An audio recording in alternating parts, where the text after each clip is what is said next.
Good day to you one and all. It is I, Justin Hawkins. I'm speaking quietly because my parents are asleep in the next room. Unfortunately for them, today on Justin Hawkins Rides Again, I'm talking about Metallica. It's probably going to be a bit loud. Wish me luck, guys.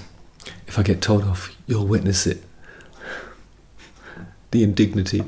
Justin Hawkins Rides Again.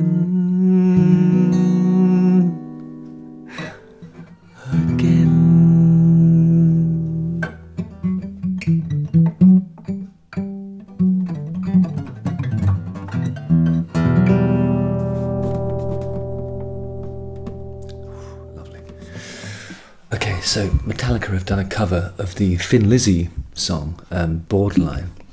It came out on the 27th of December. I suppose it must be... Oh, it's a live acoustic interpretation of that song.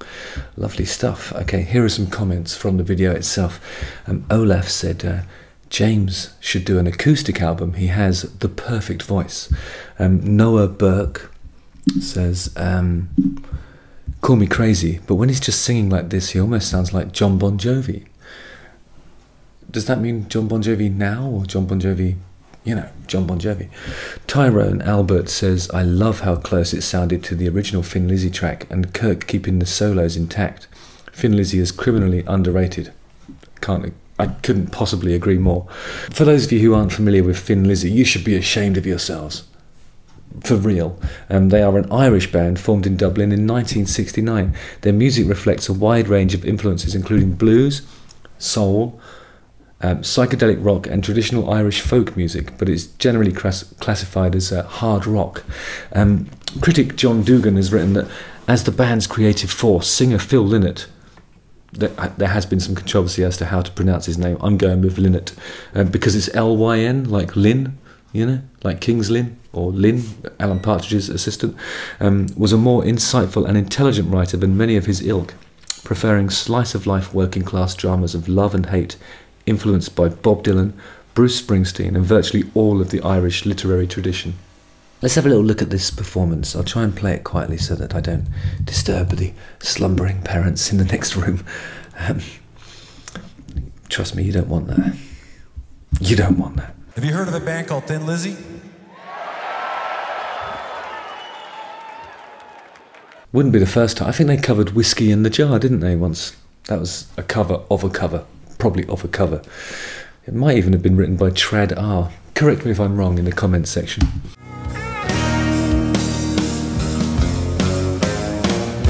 It's midnight in the big city. Oh yeah, it does sound like John Bon Jovi. So that's pretty cool, isn't it? Like, so the first two chords are like... It's a C, but it has this note in it, which is the ninth. 2, 3, 4, 5, 6, 7, 8, 9. I don't think it's one of those sort of chord choices that you would do, if you're playing a piano, you wouldn't go, let's stick a D in there to make it a ninth. But it's one of those things where singer-songwriters often do that, and they have like, they'll have their third finger anchored here on the D. So when they play a G, when they play a G, it's just playing the fifth of the G. When it's a C, it's playing the 9. When it's, you can do it with an F as well, but it turns it into... What's that? 1, 2, 3, 4, 5, 6, 9, fifth. You can do it with an E as well, E minor. You leave that D in and it becomes an E minor 7. If you play a D, it's just the root.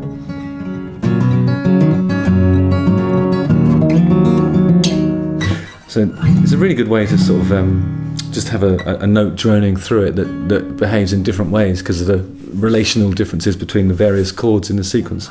But it's also a really great way to be able to sort of close your eyes, anchor yourself, and not worry about changing a whole hand shape like this to get from a G, C, D.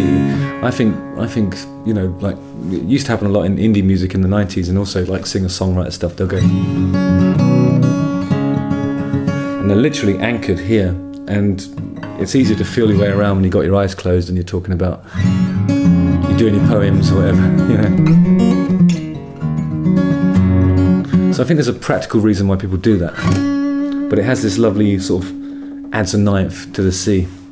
Just adds a ninth to the C. This is what I've been saying for years. Just thinking about that girl and me. How something's going wrong. I'm not sure. I think at that point it doesn't seem to be an E minor 7. It's just this flat E minor, a straight up E minor. It's pure and simple, and it's really poignant when that happens. You can really glide into that E minor.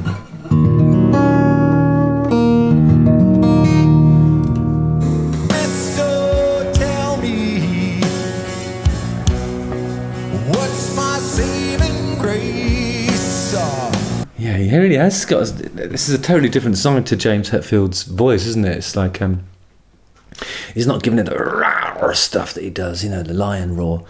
It's really like an emotive bit of country singing or something like that.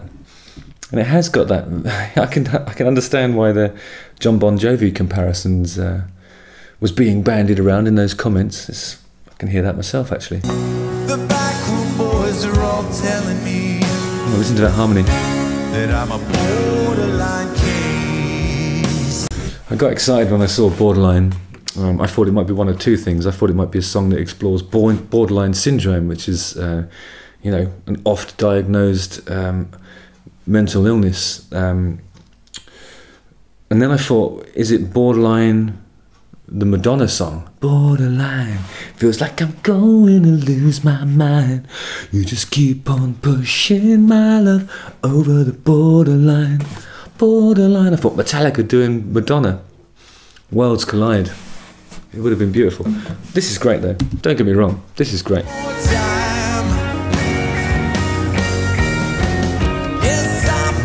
I like that.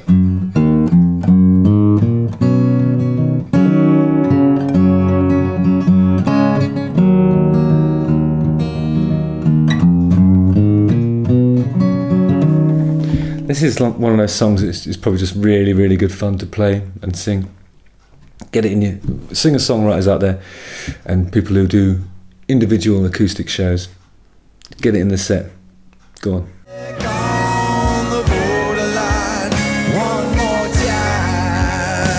Borderline. Yeah, it's got the Bon Jovi. So when Kirk's doing his solos,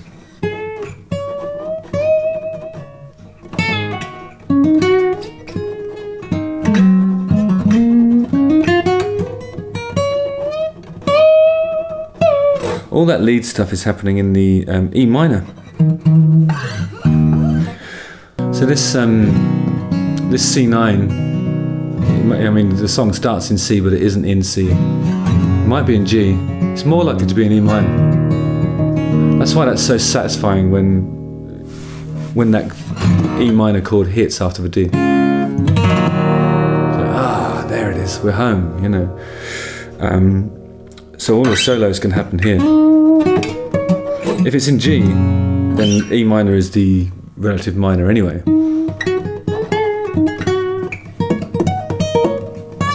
And a lot of the sort of notes that would be in the G major scale appear in the E minor scale because they're relative to one another, you know.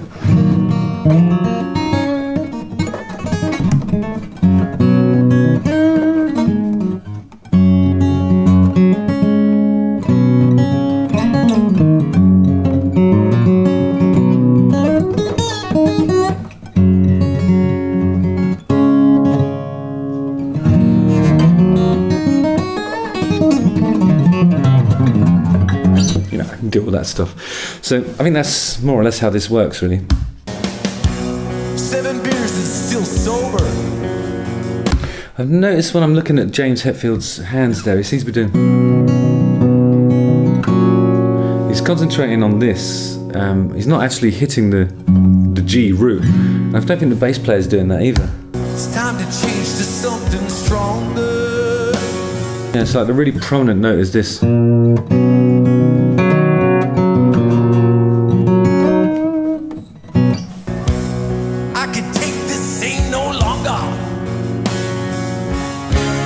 There's a bit of James Hetfield as we know him. Longer, longer.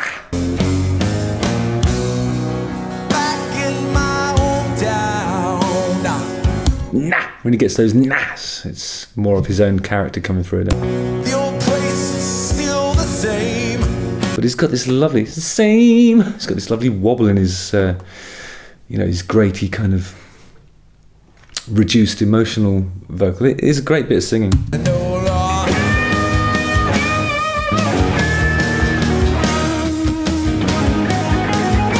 Yeah, so he's going to an, he seems to be going to an A minor bar chord.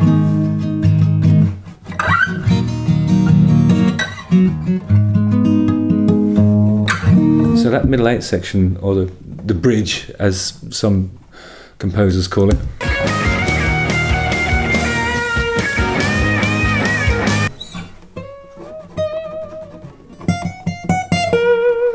Yeah, so it's A minor to E minor. I guess it must turn around somewhere else. Hang on.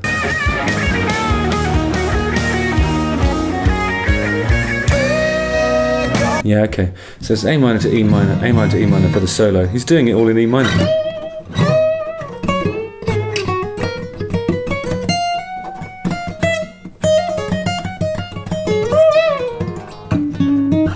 Which is my favourite key to solo in. You know why? You've got this one, this one, this one, this one, and then if you're playing a Les Paul, you get right up there as well. So there's a million different places you can anchor a solo when it's in E minor.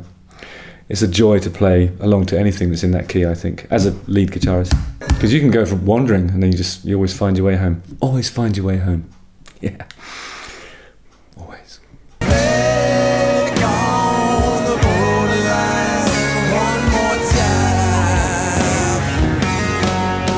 Here's Lars being an absolute legend, like always. This is great, isn't it? Jeannie, can I tell you the shame of my disgrace? The shame of my disgrace. Is it love or rejection?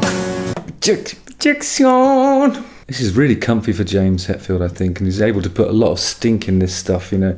When I say stink, of course, I mean, I don't know, he's got a lot of tonal variety in the way he can sing these passages, just because it's comfy. It's a really good key for his voice, isn't it? For this borderline case. Borderline. Here's that riff again. So simple. Yes, I'm back on the borderline one more time. It's that acoustic, it really sounds like it's...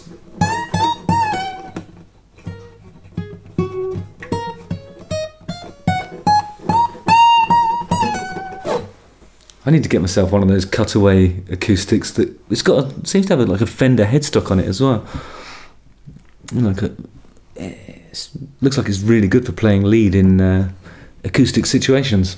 I need to get myself one of those, don't I? It's brilliant. Back on the borderline one more time.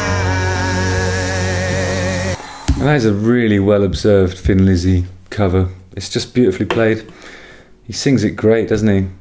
I love it. Wow, Metallica's just doing loads of really cool stuff at the moment. It must be the Metallica Renaissance. Well, that's brilliant. I recommend you watch that if you want to see Metallica doing something. Just I don't know. It's just a really accomplished acoustic cover of a Thin Lizzy song. It's awesome. And they don't kind of feel obliged to spice it up or make it metal in any way at all, really. It's just really, just beautifully done. It's great stuff. Justin Hawkins writes again.